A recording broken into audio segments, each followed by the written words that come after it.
નમસ્કાર દર્શક મિત્રો, ગ્રામીણ જીવન પર જીએસટીની શું અસર પડશે એ આજકાલ ખૂબ જ મહત્વનો અને કહેવાય કે ચર્ચાનો મુદ્દો બની રહ્યો છે. ઠેર ઠેર ગામડામાં જ્યારે પણ જઈએ ત્યારે ચોરે અને ચોટે એક જ બાબત છે કે જીએસટીથી ખેડૂતને કેટલો ફાયદો થશે, કઈ કઈ વસ્તુ ખરીદી ઉપર તેને કેટલો ફાયદો થશે કે કેટલું નુકસાન જશે, જે અન્ન તે પકવે છે, જે પશુપાલન કરે છે એ બધા જમાં તેને શું ફાયદા થશે અને શું નુકસાન થશે. તો આ જ મહત્વપૂર્ણ ચર્ચા લઈને આજનો આપણો વિષય છે તે આપણે શરૂ કરવા જઈએ છીએ.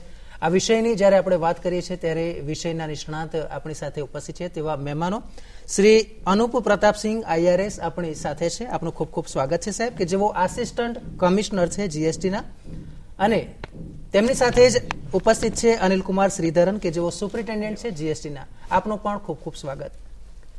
સૌપ્રથમ જો વાત કરવામાં આવે તો અનુપજી આપને પૂછવા માંગીશ, મહત્વની બાબત એ છે કે જીએસટી થી કેટલાક ખેડૂતો છે તે ચિંતિત છે, અને ચિંતિત એટલા માટે છે કે ક્યાંક કદાચ તેમને જાણકારીનો અભાવ છે કે અમારા ઉપર તેની શું અસર પડશે. ત્યારે સૌપ્રથમ અમારા જે ખેડૂત દર્શક મિત્રો છે તેમના માટે જણાવો કે જીએસટી એ શું છે અને તેની અસર કેવી પડશે. आप जो जीएसटी रेजीम आ रही है, वस्तु एवं सेवम कर है, उसमें पंजीकरण कराने के आपको बहुत सारे लाभ मिलेंगे.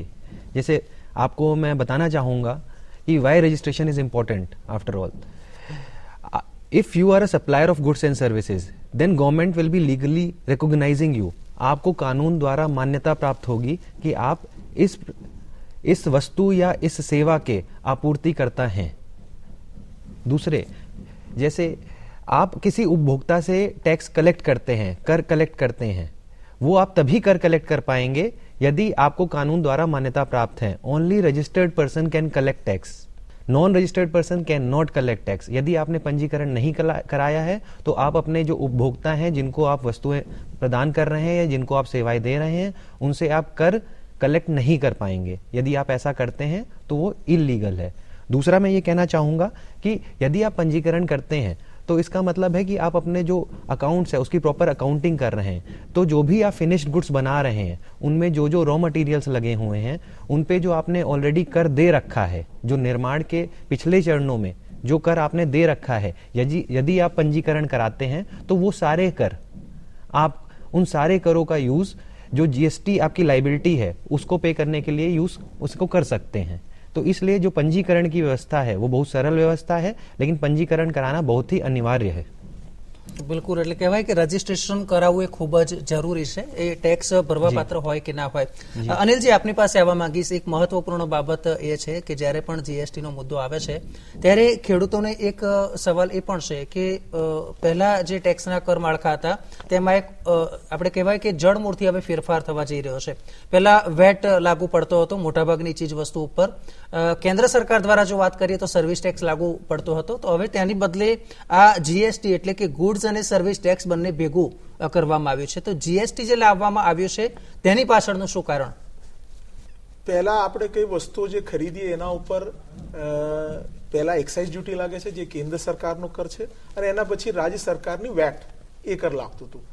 હવે એ સંજોગોમાં શું હતું, જે તમે વસ્તુ ખરીદો એના ઉપર જયારે વેટ ચાર્જ લાગતું હતું તો વેટ જે એક્સાઇઝ ડ્યુટી હતી, એક્સાઇઝનું કર હતું, એના ઉપર પણ લાગતું હતું.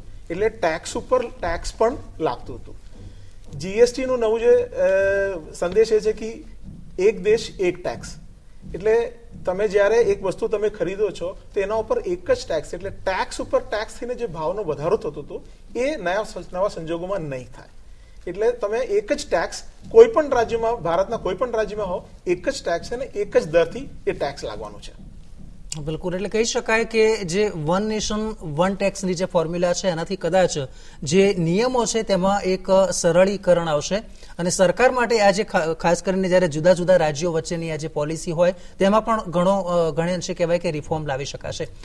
અનુપજી, ફરી એકવાર આપની પાસે આવવા માંગીશ. मैं ये पूछना चाहूंगा कि जैसे एक डेफिनेशन दी गई है, डेफिनेशन ऑफ एग्रीकल्चरिस्ट, तो ये एग्रीकल्चरिस्ट का मतलब क्या होता है और उस हिसाब से अगर देखा जाए तो किस प्रकार से जीएसटी का उस पर असर रहेगा?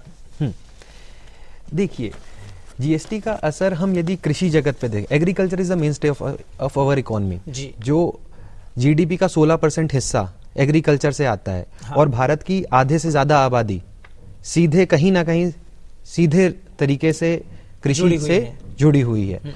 तो उसमें हम ये बताना चाहेंगे आपको कि एग्रीकल्चर में जिनका जो कारोबार है, जो व्यवसाय कर रहे हैं, एग्रीकल्चर किसी अपने लैंड से जो प्रोडक्शन है, उस प्रोडक्शन से जो गुड्स और सर्विसेज निकली हैं उनका सप्लाई कर रहे हैं, वो यदि उसका कारोबार 20 लाख से नीचे है, अच्छा, तो उनको जीएसटी में वो जीएसटी के दायरे से बाहर है, अच्छा, उन पे जीएसटी नहीं लगेगा। और एग्रीकल्चर की डेफिनेशन जो अनुभाग 2 है अपने जो जीएसटी एक्ट कानून का, उसमें दे रखी है, और उस डेफिनेशन के अनुसार देखेंगे उसमें यह बता रखा है कि जो supply made from supply who undertakes cultivation of land, तो यदि हिंदू अनडिवाइडेड फैमिली है या कोई आदमी है, वो उस लैंड पे जो उपज कर रहा है, जो उसका प्रोडक्शन हो रहा है, हाँ, वो, या उसका कोई फैमिली वाला, हाँ, वो, या फिर वो कॉन्ट्रैक्ट पे लोगों को भाड़े पे या कैश से पेमेंट करके बोलता है कि आप हमारी जमीन पे खेती कर लीजिए और हम सामान निकाल देंगे, तो जो खेती से डायरेक्टली जुड़ा हुआ है वो जीएसटी के दायरे से बाहर है। अच्छा। और मैं एक और बात स्पष्ट करना चाहूंगा कि 20 लाख से यदि आपकी कम इनकम है, जैसे कि इंडिया में most of farmers are marginal farmers, small farmers, बिल्कुल, they will not be having production of, say, I mean, whatever the aggregate production, that will not be turn out to be, say, I mean, it will be less than 20 lakh only. So in any way they will be out of GST ambit. यहाँ पे मैं ये स्पष्ट करना चाहूंगा कि 20 लाख की आय नहीं, 20 लाख के कारोबार के बारे में जिक्र किया हुआ है, जो टर्नओवर है, और जो टर्नओवर है वो आपके जो पैन है, आपका जो आयकर विभाग आपको पैन देता है, उसके हिसाब से नापा जाएगा। और जो आपका कारोबार है वो all over India, all India, अखिल भारतीय कारोबार की बात की गई है। आपका गुजरात में कितना कारोबार हो रहा है उससे मतलब नहीं है, आपका गुजरात में, पंजाब में, हरियाणा में, पूरे भारत के जो टेरिटरी है, हाँ, उस पे जितना कारोबार हो रहा है, वो कारोबार आपका 20 लाख से यदि ऊपर है तो आपको जीएसटी में पंजीकरण करना होगा।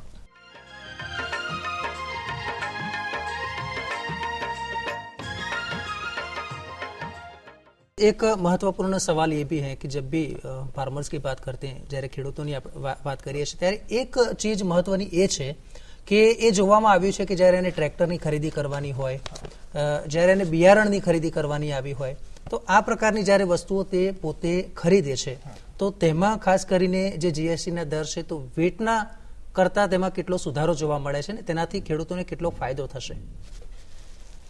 જે પ્રમાણે મેં પહેલા કીધું, જીએસટી આવવાથી જે ટેક્સ ઉપર ટેક્સ લાગતું હતું, પહેલા આપણે કોઈ માણસ ટ્રેક્ટર ખરીદી કરે તો ટ્રેક્ટર ઉપર સૌથી પહેલા એક્સાઇઝ ડ્યુટી લાગતી હતી, પછી એ એક્સાઇઝ ડ્યુટી જ્યારે તમે ખરીદવા જાઓ તો એના ઉપર એ એક્સાઇઝ ડ્યુટી પર ગણીને તમારે વેટ ભરવાનું આવતું હતું, એટલે વેટ એક્સાઇઝ ડ્યુટી પર પણ લાગતું હતું। તો જીએસટી આવવાથી ફેર એ પડશે કે તમે હવે એક જ ટેક્સ ભરો છો એટલે સીધું તમારું જીએસટી ટેક્સ જ લાગશે। જીએસટી આવવાથી જે ટેક્સ ઉપર ટેક્સ નો જો ભાવનો વધારો થતો હતો, આ નવા સંજોગોમાં એ વધારો નહીં થાય। એટલે જે આપણા ખેડૂત મિત્રો માટે જે વસ્તુ સામગ્રી આપણે જે મેન્યુફેક્ચર એટલે જે વસ્તુ ઉત્પાદન થતું હતું અને જેનું વપરાશ ખેતીમાં વપરાશ થતું હતું, એ બધી વસ્તુઓ जीएसटी ના દાયરામાં આવવાથી શું છે કે જે ભાવનો ફેર પડશે એનો फायदो આપણા ખેડૂત મિત્રોને થવાનો છે। जैसे कि जीएसटी में अभी कुछ प्रकार दिए गए हैं कि ये सेंट्रल जीएसटी है और स्टेट लेवल जीएसटी की कुछ बात कही गई है, और इसी तरह से एक बात है इंटीग्रेटेड जीएसटी। तो हमारे मतलब काफी सारे दर्शक मित्र ऐसे हैं जिन्हें इतना ही पता है कि जीएसटी लागू होने जा रहा है, लेकिन उसमें भी ये 3 जो प्रकार है उससे उनको क्या असर पड़ेगा, तो ये 3 प्रकार कौन से हैं, ये थोड़े दर्शकों को बताइएगा। 1 जुलाई से जो जीएसटी की व्यवस्था आ रही है जी, उसमें जो प्रधानमंत्री का संदेश है वो ये है, एक राष्ट्र, एक बाजार, एक कर। यदि हम लोग, मैं यदि एक उपभोक्ता के नजरिए से देखता हूं तो मैं कोई भी वस्तु का सेवन करता हूं या कोई भी सेवा लेता हूं तो उस पे बस हमें ये देखना है कि हमें बिल लेना है, और जो बिल है, बिल पे एक ही जीएसटी लगा होगा। ओके। उस पे अब तक क्या होता था कि आपने देखा होगा कि एक्साइज टैक्स लगता था, सर्विस टैक्स लगता था, आपका वैट लगता था, octroi, purchase tax, entry tax, सब अलग अलग 17-18 तरह के टैक्सेस लगते थे। जी, जी। अब और वो सारे उपभोक्ता की जेब से जाते थे। अब जीएसटी आने के बाद एक ही तरह का टैक्स लगेगा, वो है जीएसटी। अब जीएसटी के बाद जो जीएसटी कलेक्ट हो रहा है और जो लगाया जा रहा है वो सीजीएसटी है, एसजीएसटी है, कौन कलेक्ट कर रहा है, किसके पास जा रहा है, केंद्र सरकार के पास जा रहा है, राज्य सरकार के पास जा रहा है, वो कितना जा रहा है, वो फॉर्मूले के हिसाब से वो सारा हो जाएगा। लेकिन एज अ उपभोक्ता, मैं उपभोक्ता के नजरिए से देखता हूं तो मेरे को 17 इतने टैक्स नहीं देने, मेरे को खाली एक ही कर देना है, जीएसटी। फिर उस हिसाब से सेंट्रल गवर्नमेंट और जो स्टेट गवर्नमेंट है वो बांटेगी, पर उसमें कंज्यूमर को कहीं पे भी बीच में नहीं आना है। जी नहीं, बिल्कुल। जैसे कि हम बताते हैं, जैसे 18% जीएसटी लगता है जी। तो उसमें कानून के हिसाब से 9% सीजीएसटी होगा, 9% मान लीजिए एसजीएसटी होगा। ओके, तो स्टेट जीएसटी। हाँ, तो 9% आपके जो सेंटर है उसके कोष में जाएगा, केंद्र सरकार के कोष में जाएगा, और 9% राज्य सरकार के कोष में जाएगा। बिल्कुल। जीएसटी के तहत में जब हम सीजीएसटी, एसजीएसटी और आईजीएसटी की जैसे आपने बात कही थी, जी, इसमें क्या है कि जब भी आपका જ્યારે પણ આપણું સપ્લાય હા. આપણા રાજ્યમાં, એટલે હું કહું કે હું ગુજરાતમાં જે વસ્તુનું ઉત્પાદન કે સેવા થાય છે અને એનું વપરાશ પણ ગુજરાતમાં જ થાય છે, તો એ સંજોગોમાં 18% આપણે જીએસટી કે તો 18%માં 9% સેન્ટ્રલ જીએસટી હશે, એટલે કેન્દ્ર જીએસટી હશે, અને બાકી 9% રાજ્ય જીએસટી હશે. ઓકે. ઉપભોક્તાના નજરિયે તમારે બે ટેક્સ જોવા નથી, કેમ કે તમારે તો જીએસટી 18% છે. બરાબર. અને એ તંત્ર છે જે ટેક્સ કલેક્ટ કરનાર છે, એ ઉપભોક્તાઓ જોડે તો એક જ તંત્ર છે. એના માટે બે સરકાર માટે ઇવન જે આપણે જીએસટી માં રજીસ્ટર કરવા માટે પણ બે જગ્યા જવા નથી, એક જ જગ્યા તમે રજીસ્ટર કરો, બધે કવર થશે. એવી રીતે જ્યારે આપણે ગુજરાતથી બહાર તમે વસ્તુઓ વેચો કે સેવા આપો, કે બીજે રાજ્યમાંથી ગુજરાતને વસ્તુ આવે કે સેવા અહીંયા તમે એનું ગ્રહણ કરો, એ સંજોગોમાં જે ટેક્સ જીએસટી નો ટેક્સ છે એનું નામ છે આઈજીએસટી, એટલે integrated goods and service tax. તો આપણા રાજ્યની અંદરનું જે ટ્રાન્ઝેક્શન છે એમાં બે ટેક્સ એસજીએસટી, સીજીએસટી, ये બંનેનું टोटल થઈને રાજની બહાર વસ્તુ મોકલો तो आईजीएसटी लागसे. अनूप जी, दोबारा एक बार आपके पास आना चाहूंगा। जैसे कि हम बात कर रहे हैं कि गुजरात में अगर बात करें या दूसरे राज्यों में, तो हर एक राज्य में ऐसा है कि जैसे पेट्रोल पे जो वैट है वो अलग है, डीजल पे वैट है वो अलग है। जैसे गोवा में हम जाएंगे तो बोलते हैं कि वहां पे पेट्रोल सस्ता मिलता है, ठीक है ना। तो इस प्रकार की जो कुछ बात है, जीएसटी को अगर हम काउंट करें तो क्या ये सब चीजें जीएसटी के दायरे में अभी आ चुकी है क्या? कोई वस्तु या कोई सेवा पे कितना कर लगेगा, उस पे कर लगेगा या नहीं लगेगा, उस पे जीरो ड्यूटी होगा, नील ड्यूटी होगा, एग्जेम्प्ट होगा, टैक्सेबल होगा, तो कितना टैक्स लगेगा, ये सारा केंद्र सरकार और राज्य सरकार जो जीएसटी काउंसिल है उसकी रिकमेंडेशन के बेसिस पे तय करेंगी।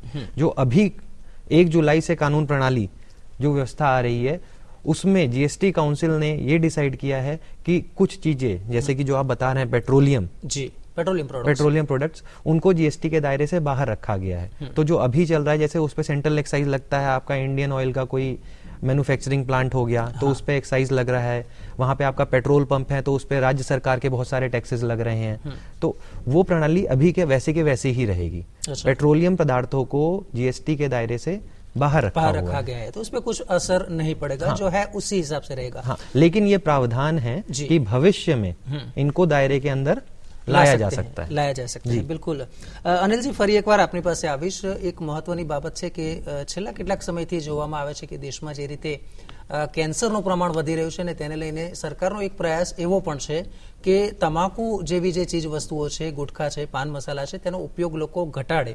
અને એ બાબતને ધ્યાનમાં રાખીને પણ જો વાત કરીએ તો જે પ્રમાણે આંકડો સામે આવ્યો છે, જીએસટીમાં હવે તે જે ચીજ વસ્તુ છે તે 28% લાગુ કરવામાં આવશે। શું માનવું છે તેનાથી? જે ખાસ કરીને કહી શકાય કે એક તો સરકારની રેવન્યુ વધશે અને બીજો જે એ છે કે લોકો પોતાનું જે વ્યસન છે તેનું પ્રમાણ ઓછું કરશે। શું માનવું છે આપનું? જે તંબાકુ રિલેટેડ જે તમારે વસ્તુઓ છે જેનું વ્યસન આપણા શરીરને નુકસાન કરે છે, બિલકુલ, આપણે પોતાને નહીં, આપણું આજુબાજુમાં લોકો છે એમને પણ એનું નુકસાન થાય છે। જી, એવા સંજોગોમાં તંબાકુ એવી વસ્તુ છે જે આજની તારીખમાં જીએસટીમાં પણ અને એના ઉપર એક્સાઇઝ સરકાર, કેન્દ્ર સરકાર જોઈએ તો એક્સાઇઝ પણ લગાડી શકે છે।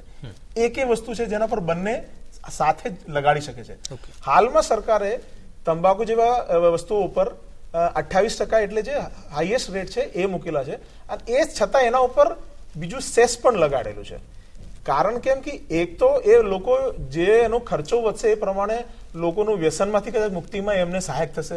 જેટલું તમારે વધારે ખર્ચો થશે તો કદાચ તમારું વપરાશ ઓછું થશે। આવા તંબાકુ રિલેટેડ જે ગુટખા છે કે સિગરેટ હોય કે પાન મસાલા હોય એ વસ્તુઓ માટે, તો એમાં 28% તો દર જીએસટી નું છે, એ સિવાય એના ઉપર સેસ પણ લગાડેલું છે સરકારે, જેનાથી એ વસ્તુ સિમ ગુડ્સ રીતે કહેવાય, એટલે જેના નુકસાન થાય છે, નુકસાન થાય છે, એટલે એનો હાઈએસ્ટ ટેક્સ બ્રેકેટ, જે સૌથી વધારે ટેક્સ બ્રેકેટ છે એમાં એ વસ્તુનો સમાવેશ છે।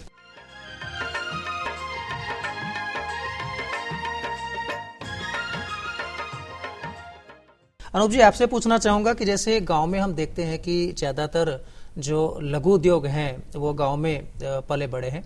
अब उसकी अगर हम बात करें तो जीएसटी किस प्रकार से लागू किया गया है और फार्मर्स और गांव में जो रहते हैं उन पे उसका असर कैसा दिखेगा?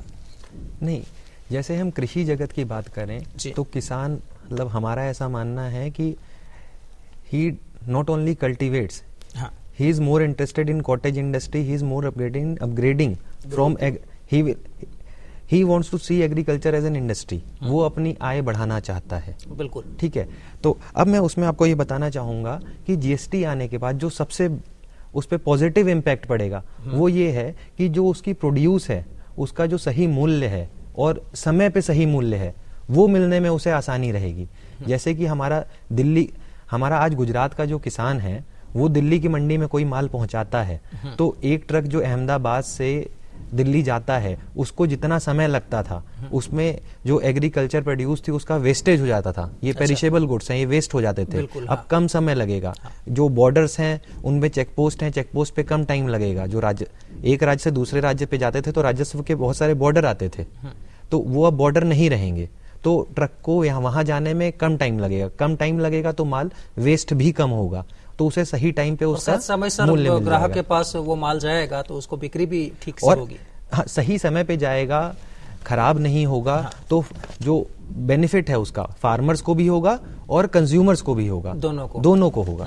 और इसी बारे में मैं आपको और बताना चाहेंगे हम कि जो सप्लाई चेन है, जो फार्म्स, जो लैंड है, फार्म्स और फैक्ट्री के बीच की जो आर्थिक दूरी है वो कम हो जाएगी। जो वैल्यू चेन है ये काफी ज्यादा स्ट्रांग हो जाएगी और स्पीड से होगी। ये स्पीड से होगी। अब इसमें जैसे देखिए कि फार्म्स को एज हम इंडस्ट्री देखते हैं तो उसमें बहुत सारे इनपुट्स लगते हैं। उसमें आपको फर्टिलाइजर लगता है, उसमें आपने यूरिया लगाया, उसमें आपने इरिगेशन लगाया, उसमें जो टुल्लू पंप है, डीजल डाला। तो अब जैसे फर्टिलाइजर पे अभी वैट लगा हुआ है जी, ठीक है, 4% कुछ राज्यों में वैट लगा हुआ है। तो ट्रैक्टर है, ट्रैक्टर पे क्या है कि अब तक बहुत सारे में राज्यों में एग्जेम्पशन था, लेकिन अब 12% टैक्स के दायरे में आ जाएगा। लेकिन वो टैक्स के दायरे में आ जाएगा, लेकिन उसका जो इनपुट टैक्स क्रेडिट है वो आपको सारा का सारा इनपुट टैक्स क्रेडिट मिलेगा। ठीक है। मैं आपको और बताना चाहूंगा कि ये जो जैसे डेयरी फार्मिंग है, पोल्ट्री फार्मिंग है और ये जो स्टॉक ब्रीडिंग है, बहुत सारे ऐसे सेक्टर्स रखे गए हैं जिनको एग्जेम्प्ट कर दिया है, दायरे से बाहर ही निकाल दिया गया है। अब बहुत सारी जो खाद्य की वस्तुएं हैं जैसे कि सीरियल्स है, तो इन सब पे जो दरें हैं वो कम कर दी गई हैं। सिल्क है, जूट है, इन पे दरें कम कर दी गई। कॉटन पे 5% का 5% ही रखा गया है। तो इससे क्या है कि फार्मर जो है वो खाली एक मतलब वो एक व्यवसाय की तरह उसे मत देखिए, वो एक उपभोक्ता भी है।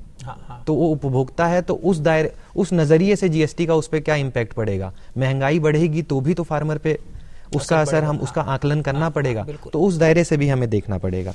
अच्छा, एक और चीज बताएंगे, जैसे कि फार्मर्स जो मिल्क इंडस्ट्री है, ठीक है, अभी तक ऐसा होता था जैसे कि हमने डेयरी सेक्टर में हम हैं तो हमने फ्रेश दूध खरीदा, किसानों से खरीदा, तो उस पे टैक्स नहीं है। लेकिन वो बना के मिल्क पाउडर बनाया हमने, उसका मिल्क पाउडर हमने अमूल वाले ने जैसे निकाला तो उस पे वैट लग गया। पहले टैक्स नहीं था, इस पे टैक्स था। तो जीएसटी के अंदर क्या है, जो बहुत सारी ऐसे फ्रेश मिल्क है इनको एकदम निल रेट कर दिया गया है, तो इसका हम लोगों को बहुत बेनिफिट मिलेगा। ફરી એકવાર અનિલજી આપને હું પૂછવા માંગીશ, મહત્વની વાત એ છે કે જ્યારે ગ્રામ્ય સ્તરે આપણે કહીએ કે જીએસટી અમલ થવાનું છે ત્યારે લોકોને જે કેટલીક સમજનો અભાવ હોય, કેટલીક ગેરસમજ હોય, કેટલીક માન્યતા પણ હોય કે ભાઈ આના કરતા તો વેટ સારું હતું અથવા એના કરતા પણ પહેલા જે હતું એ વધારે સારું હતું અથવા અમારે કઈ રીતે એની રજીસ્ટ્રેશનની પ્રોસેસ, આ બધી ઘણી તકલીફ હોય। બે મુદ્દા સામે આવે છે। જ્યારે બેંકમાં જે જનધન ખાતા ખોલવાની વાત હતી ત્યારે સરકારનો એક મહત્વપૂર્ણ કદમ એ હતો કે બેંક મિત્ર છે એ ગામના લોકોને મદદ કરે કે કઈ રીતે બેંકના ફોર્મ ભરવા, કઈ રીતે ઝીરો બેલેન્સમાં ખાતું ખોલાવ। એવી જ રીતે જ્યારે આ જીએસટીની બાબત આવે છે તો એના માટે સરકારે કોઈ પ્રાવધાન કર્યું છે કે કેમ?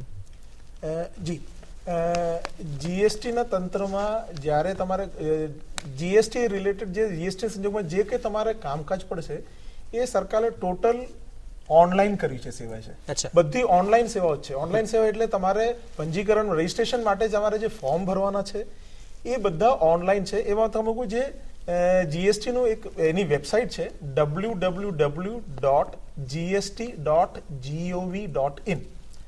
આ જે સાઇટ છે જે કોઈ માણસને જીએસટી લાગતું વળગતું જે રજીસ્ટ્રેશન કે એનાથી આગળ જે કંઈ રિટર્ન ભરવાના હોય એના કે જે માસિક તમારે રિટર્ન ભરવાના હોય એ બધા તમારે ઓનલાઈન જ કરવાના. તમારે જીએસટી ઓફિસમાં જવાની જરૂર નથી. એટલે તમારા પાસે ફોન હોય કે તમારા પાસે ઇન્ટરનેટનો એક્સેસ હોય એનાથી તમે આ જીએસટી જે કાયદા જે પ્રણાલી પ્રમાણે જે કંઈ તમારે ફોર્મેલિટી તમારે કરવાની છે એ ઓનલાઈન જ થશે. તેમાં કોઈ ઓફિસ તમારે જવાની જરૂરત નથી. બીજું એમાં એ કહીશ કે ગ્રામ્ય જગ્યાઓમાં ગ્રામ્ય વિસ્તારોમાં એવી કે બધી જગ્યાએ કદાચ એટલી ઇન્ટરનેટ ફેસિલિટી હોય કે ના હોય કે જે હું ખેડૂત હોય એના ઘરે ના હોય કે આપણે જે ગ્રામ્ય વિસ્તારોમાં બધાને એટલી કદાચ ફેસિલિટી પોતાને ના હોય કે એવી રીતે સક્ષમ ના હોય. એવા સંજોગોમાં સરકારે બે ફેસિલિટી કાઢી છે. એક તો ઘણી જગ્યા સરકાર ફેસિલિટેશન સેન્ટર ખોલશે. ફેસિલિટેશન સેન્ટરમાં જેને જીએસટી પંજીકરણ કરાવો કે એનાથી જે લાગતું વળગતું બીજા કામો કરાવો હોય એના એ સેન્ટરમાં જઈને તમે તમારા વતી એ સેન્ટર બધું તમે એમને ઓથોરાઇઝ કરી દો તો એ પ્રમાણે એ લોકો બધું રિટર્ન તમે જેવી રીતે કહેશો એ પ્રમાણે એ લોકો રિટર્ન ફાઇલ કરશે, રજીસ્ટ્રેશન કરશે, ત્યાંથી કમ્યુનિકેશન તમને મળશે. આ જે ચર્ચામાં જોડાયા તે બદલ અનુપ પ્રતાપસિંહ આપ તેમજ અનિલ કુમાર આપ બંનેનો ખૂબ ખૂબ આભાર. નમસ્કાર.